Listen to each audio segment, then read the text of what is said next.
நான் சொல்றேங்க செட்டில வெட்டியா மீண்டுமா வணக்கம் guys வெல்கம் பேக் மே சீரிஸ்னா ஒய் கையில பயங்கரமா தெரிஞ்சு நான் ஃபுல் இல்லையா தப்பாக்குதுண்ணா பாரு ஓய் அப்போ புரியும். తర్వాత ఖచ్చితంగా அந்த కంటెంట్రేషన్ మూత్ర కట్టడం సీరియస్ లో நாலு இப்ப ஏன் அந்த சைடு 16 பல்லு நான் ராமிக்கிறேன்னா இன்னைக்கு பாத்தீங்கன்னா டூஸ்டே அப்பனோட நாள் சொட்டுப்பட்டு ஒரு புள்ளியெல்லாம் போட்டு நம்மளோட பேண்ட் ஒரு 98 வாட்ஸ்அப் முட்டை வச்சுட்டு ஆஃபீஸில் போயிட்டு குத்து சென்டர் ஒரு 2 முத்து ஸ்ட்ரைட்டு ரைட்டு ஸ்ட்ரீட்டு ரைட்டு குத்திட்டு டர்னோவர் பண்ணா டர்னோவர் கத்தியாச்சு ஒரு வருஷம் தெரியுமா ஒரு நாள் 7 லிட்டர் மீன் பேக் பண்றது தெரியுமா?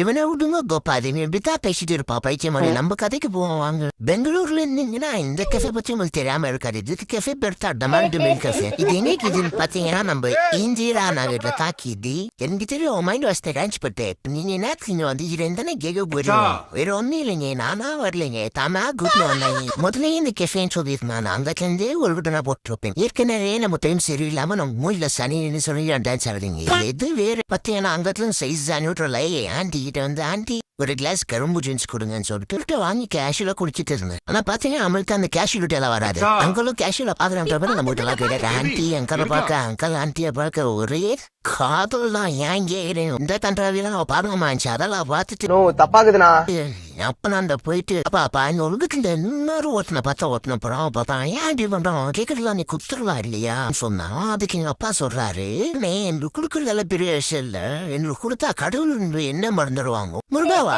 யார் அவருன்னு கேட்பாங்க அதே நான் சரி தாப்போம் அப்பன்னு ஒரு ரிப்ளை ஊத்துட்டு அங்கத்தான் ஒரு ஜூட்டு டேரக்டா ஜம்மு வந்து வண்டியை விட்டு மேல வந்து நீ பாத்தீங்கன்னா ஒரு ஃபைன் இழுக்கிற நாள் தான் எல்லாத்தையும் பூச்சி இழுன்னு இழுத்துட்டு சில பல ஒர்க் அவுட்ஸ் எல்லாம் ரெக்கார்ட் பண்ண முடியாத டென்ஷன் ஆயிட்டு பாத்தீங்கன்னா 6 மணிக்கு மேல ஃபுல் டிராபிக் ஜாம் ஆயிடுது நிஜமுல அதே ஒரு டிப்ரமேஷன் ஆயிடுது பாத்தீங்கன்னா அதே டிப்ரமேஷன்ல அச்சந்தரா கைக்கு முதுகு போயிடணும் ஒரு வேண்டுகோளை விட்டுட்டு வீட்டுக்கு போய் பேட்டிங்க அடிச்சிட்டு இன்னைக்கா 4 கிலோமீட்டர் முடிச்சிட்டு பாத்தீங்கன்னா இந்த வாய்ஸ் இன்னும் கொஞ்சம் லிட்டா கைஸ் புது மைக் வாங்குற மட்டும் தான் புது மைக் வாங்கிட்டே வைக்கி நம்ம வாய்ஸ்ல கம்பேக் கொடுப்போம். ஏன்னா எனக்கும் இந்த ஃபீல் புரியுதுங்க. ஏன்னா ஒரு வீடியோல ஒரு ஆடியோ சவுண்டா தான் அந்த வீடியோ பார்க்கறதுக்கு நல்லா இருக்கும். ஆடியோவே வெஸ்டா இருந்துச்சுன்னா வீடியோ எப்படி பெஸ்டா இருக்கும் கரெக்டா இல்லையா? கருத்து பாக்ஸ்ல சொல்லிட்டு போங்க. கருத்து பாக்ஸ்னா வேற எதுவும் இல்லை கமெண்ட் பாக்ஸ். ஆமா வீடியோ முடிஞ்சு